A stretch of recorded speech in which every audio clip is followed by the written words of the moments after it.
அரசுல டிஎன்பிஎஸ்சி எதுக்கு இருக்கு? நிச்சயமா தெரியும். தமிழ்நாடு அரசு வேலை வாய்ப்புகளை நிரப்புறதற்கு. எஸ்எஸ்சினா என்னன்னு தெரியுமா? ஸ்டாஃப் செலக்ஷன் கமிஷன் அப்படின்னு சொல்லுவாங்க. தமிழ்நாட்டுல இருக்கக்கூடிய மத்திய அரசு வேலை வாய்ப்பை நிரப்பக்கூடிய ஆணையம்.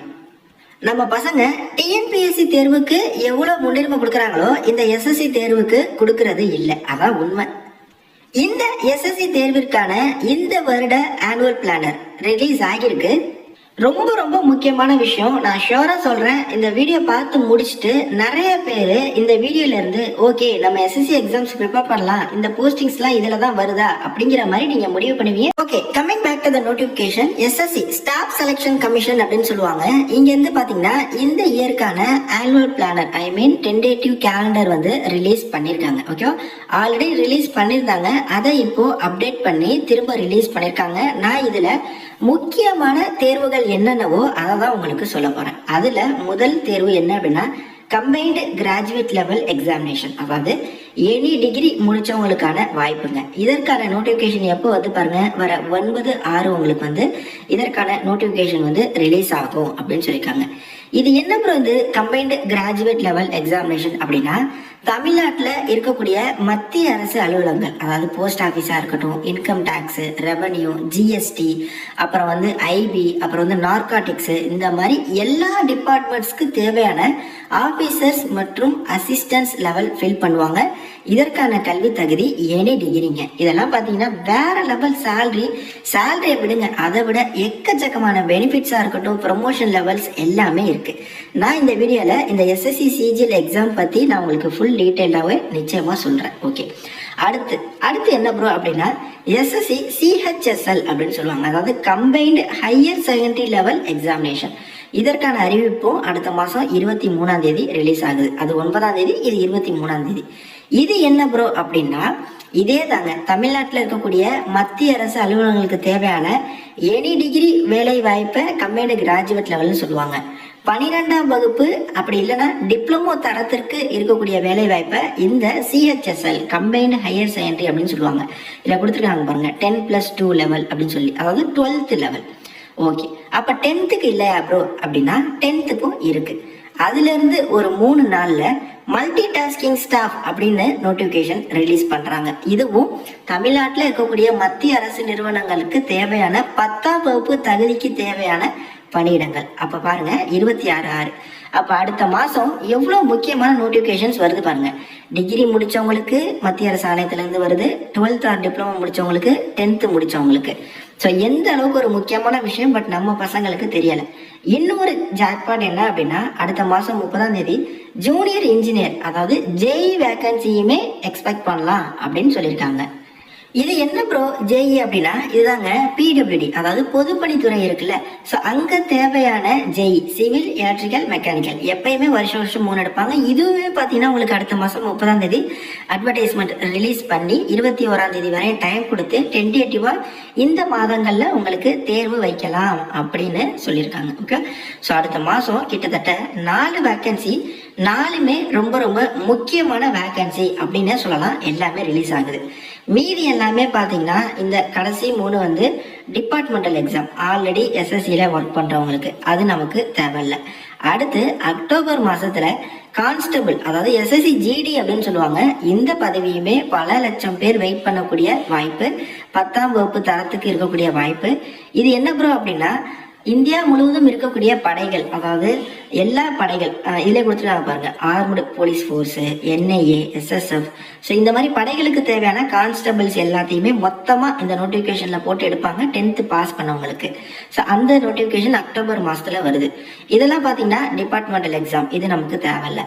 அடுத்து இது வந்து பார்த்தீங்கன்னா இது வந்து டெல்லி போலீஸ். ஸோ இதுவும் நம்ம பெருசாக ஆர்வம் காட்ட மாட்டாங்க. ஸோ இதெல்லாம் பார்த்தீங்கன்னா வேக்கன்சிஸ் ரொம்ப கம்மியாக உள்ளது தான். இது டெல்லி போலீஸ்க்கான ஹெட் கான்ஸ்டபிள். ஸோ இது எல்லாத்தையுமே விட்டுருவோம். அடுத்த 6ஆம் மாதம் உங்களுக்கு 4 நோட்டிஃபிகேஷன் இருக்கு. Combined graduate level examination any degree முடிச்சவங்களுக்கு, 12th ஆர் டிப்ளமோ பாஸ் பண்ணவங்களுக்கு, 10th பாஸ் பண்ணவங்களுக்கு multi tasking staff, junior engineer JE இருக்கு, டிப்ளமோ பிடெக் முடிச்சவங்களுக்கு. ஓகே, ஸோ இதில் நான் உங்களுக்கு இந்த கம்பைன்டு கிராஜுவேட் லெவல் எக்ஸாம் பற்றி நான் உங்களுக்கு இதை டீட்டெயிலாக சொல்கிறேன். மீதி உள்ள போஸ்டிங்ஸ் எல்லாத்தையுமே நீங்களே பாருங்கள், இல்லைனாலும் அடுத்தடுத்த வீடியோவில் நான் உங்களுக்கு எக்ஸ்பிளைன் பண்ண ட்ரை பண்ணுறேன். Okay, SSC CGL combined graduate level examination கடந்த ஆண்டு எப்போ வந்துச்சு அப்படின்னா சேம் இதே 6ஆம் மாசம் தான் வந்துருந்தது. இந்த வருஷத்திற்கானது உங்களுக்கு இந்த 6ஆம் மாசம் வரப்போகுது அப்படின்னு சொல்லியிருக்காங்க. டேட்ஸ்லாம் அப்புறம் பார்த்துக்கலாம். நான் முக்கியமா இந்த நோட்டிபிகேஷனை உங்களுக்கு காட்டணும்னு ஏன் ஆசைப்பட்டேன் அப்படின்னா இதுல இருக்கக்கூடிய பதவிகள், அதாவது இதுல இருக்கக்கூடிய வேகன்சியை பே லெவல் 7, 6, 5 அப்படின்னு சொல்லி பிரிச்சிருப்பாங்க. இந்த பே லெவல் 7 அப்படிங்கிறதுக்கெல்லாம் ஹையர் வேகன் சேலரி 44,900 இருந்து 1,42,000 வரை இருக்குமா. இந்த பேசிக் பே இது இல்லாம அடிஷனல் அலவன்ஸ் பெனிஃபிட்ஸ் எல்லாமே சேர்த்தா வேற லெவல் சேலரி. இதெல்லாமே பாருங்க குரூப் பில வரும். அதாவது கொஞ்சம் உயரிய பதவிகள், central secretariat service, intelligence bureau, ministry of ரயில்வேஸ்க்கு தேவையான ஏஎஸ்ஓ, அசிஸ்டன்ட் செக்ஷன் ஆபீசர்ஸ் போன்ற பெரிய பெரிய பதவிகள். இதுக்கான வயது வரம்பு 20ல இருந்து 30, 18ல இருந்து 30 அப்படின்னு சொல்லி ஸ்லாட்டா பிரிச்சிருப்பாங்க. இது வந்து ஒரு விதமான பதவிகள். இதுல தான் பாத்தீங்கன்னா உங்களுக்கு இன்ஸ்பெக்டர், அதாவது சென்ட்ரல் எக்ஸைஸ், அப்புறம் பிரிவென்டிவ் ஆஃபீஸர் இன்ஸ்பெக்டர், அப்புறம் எக்ஸாமினர் இன்ஸ்பெக்டரா இருக்கட்டும்.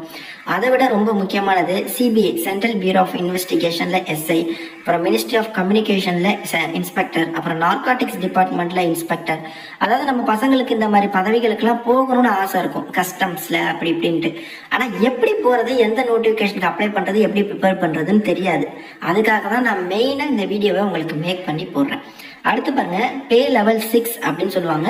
ஸோ இது வந்து பாத்தீங்கன்னா குரூப் பி தான். ஆனா இதுக்கு எல்லாத்துக்குமே 18ல இருந்து 30 வயசு வரை உள்ளவங்க கூட அப்ளை பண்ணிக்கலாமா. இதுவுமே பாத்தீங்கன்னா எல்லா மத்திய அரசு நிறுவனங்களுக்கு தேவையான அசிஸ்டன்ஸா இருக்கட்டும், அப்புறம் வந்து உங்களுக்கு ஹியூமன் ரைட்ஸ் கமிஷனா இருக்கட்டும், narcotics department, investigation agency, NIA, இதெல்லாம் பாத்தீங்கன்னா பெரிய பெரிய டிபார்ட்மெண்ட். இங்க தேவையான இன்ஸ்பெக்டர்ஸ் போன்ற வேகன்சிஸ் எடுக்கிறாங்க.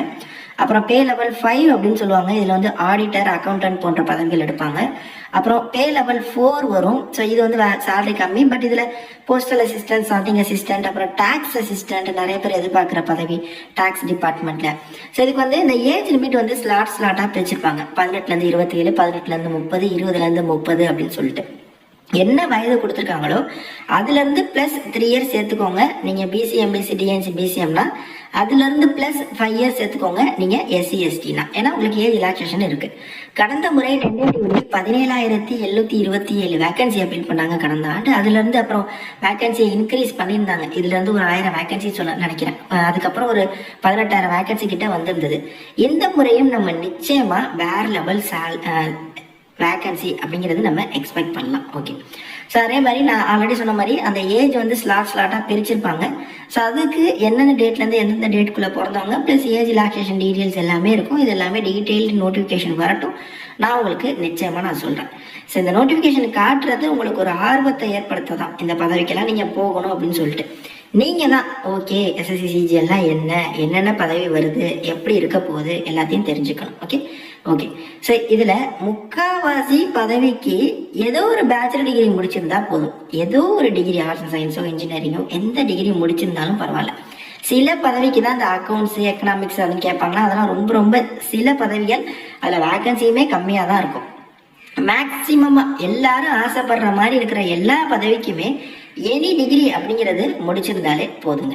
சில பதவிகளுக்கு தான் ஹைட்டு, வெயிட், இந்த இன்ஸ்பெக்டர் அதெல்லாம் கேட்பாங்க. நிறைய பதவிகளுக்கு அது கூட தேவையில்லை. 100 ரூபாய் தாங்க ஃபீஸு இந்த எஸ்எஸ்சி ஆணையத்தில். அப்புறம் SC, ST, person with disabilities, அப்புறம் ஆல் விமன் கேண்டிடேட்ஸ், நீங்கள் பெண்கள் எந்த கமிட்டியாக இருந்தாலும் உங்களுக்குலாம் ஃபீஸே கிடையாது. நீங்கள் ஜஸ்ட் ஆன்லைனில் சப்மிட் பண்ணால் மட்டுமே போதும். மற்றபடி இந்த கரெக்ஷன் விண்டோ எல்லாமே கொடுப்பாங்க. எக்ஸாம் சென்டர் தமிழ்நாட்டில் பல இடங்கள்ல இருக்கும். நீங்கள் நியர்பை சென்டரில் சூஸ் பண்ணி எழுதிக்கலாம். அதே மாதிரி உங்களுக்கு எக்ஸாம் ஓகே, ஜாப் லொக்கேஷனும் தமிழ்நாடு தான். இந்த எஸ்எஸ்சி சிஜிஎல பொறுத்தவரையும் டயர் 1, டயர் 2 அப்படின்னு சொல்லி 2 எக்ஸாமினேஷன் இருக்கும். டயர் 1ல பார்த்தீங்கன்னா general intelligence, reasoning, general awareness, aptitude, English comprehension இது எல்லாமே வந்து இருக்கும். ஸோ இதில் பர்ஃபார்ம் பண்ணுறவங்கள நெக்ஸ்ட் டயர் 2 எக்ஸாமினேஷன் கொண்டு போவாங்க. கொஸ்டின் பேப்பர் இங்கிலீஷ் அண்ட் ஹிந்தியில தான் இருக்கும். நெகட்டிவ் மார்க்குமே உண்டு. 4 ஆன்சர் கொடுத்து ஒன்று சூஸ் பண்ணுற மாதிரி மல்டிபிள் சாய்ஸ் கொஸ்டின் தான். டயர் 2 எக்ஸாமினேஷன் அப்படிங்கிறதுல பேப்பர் 1, பேப்பர் 2 அப்படின்னு சொல்லி இருக்கும். ஸோ இதுவும் பார்த்தீங்கன்னா உங்களுக்கு இந்த சிலபஸ் பார்க்க தான் வைடாக இருக்கும். இதில் வந்து இந்த ஸ்டாட்டிஸ்டிக்ஸ் அப்படிங்கிறது தேவையில்லை. ஏன்னா அதை வந்து ஸ்டாட்டிஸ்டிக்ஸ் படிப்பு முடிச்சவங்களுக்கு. பேப்பர் 1ல பார்த்தீங்கன்னா உங்களுக்கு வந்து திரும்ப அகைன் அதே தான், மேக்ஸு, ரீசனிங்கு, ஜென்ரல் இன்டெலிஜென்ஸ் இதுலேருந்து கொஸ்டின் உங்களுக்கு வந்து வரும். அப்புறம் வந்து இங்கிலீஷ் லாங்குவேஜ், ஜென்ரல் அவேர்னஸ் எல்லாமே இருக்கும். ஓகே, அப்புறம் செக்ஷன் 2 பார்த்தீங்கன்னா டேட்டா என்ட்ரி, ஸ்பீட் டெஸ்ட் அப்படிங்கிறது இருக்கும்.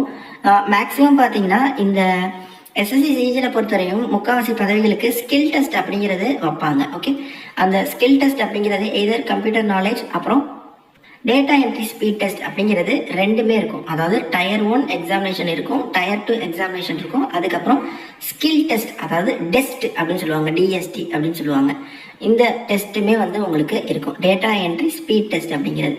ஸோ இதுவுமே பார்த்தீங்கன்னா நீங்கள் கொஞ்சம் ப்ரிப்பேர் பண்ணி அதுக்குமே நீங்கள் தயாராகணும். மற்றபடி டயர் 1க்கு என்ன சிலபஸ், டயர் 2க்கு என்ன சிலபஸ் எல்லாமே உங்களுக்கு டீட்டெயிலாக இருக்கும். நான் டிஸ்கிரிப்ஷன்லேயுமே லிங்க் தரேன். இதே மாதிரி தான் எஸ்எஸ்சி சிஹெச்எஸ்எல்க்கும் அதுக்கு வந்து பார்த்தீங்கன்னா 12th ஆர் டிப்ளமோ முடிச்சவங்களுக்கு தான். அதே மாதிரி தான் எஸ்எஸ்சி எம்டிஎஸும் 10th பாஸ் பண்ணவங்களுக்கு. பட் அவங்களுக்கு அந்த ஸ்கில் டெஸ்ட்லாம் இல்லை அப்படின்னு சொல்லி நினைக்கிறேன். பட் இந்த எஸ்எஸ்சி சிஜிஎல் அப்படிங்கிறதுக்கு இருக்குது. ஸோ இந்த நோட்டிஃபிகேஷனை ஃபுல்லாக நீங்களும் ஒன் டைம் ரீட் பண்ணுங்கள். கடந்த முறை என்ன கட் ஆஃப் வந்துச்சு, எப்படி கண்டக்ட் பண்ணியிருந்தாங்க எல்லாத்தையும் அனலைஸ் பண்ணுங்கள். சூப்பரான பதவி, நிறைய பேருக்கு பிடிச்ச பதவி எல்லாமே இருக்கும். எந்த டவுட்ஸாலும் கமெண்ட்ஸ்ல இன்ஸ்டால கண்டக்ட் பண்ணுங்கள். தேங்க்ஸ் ஃபார் வாட்சிங். Take care and bye. Tata.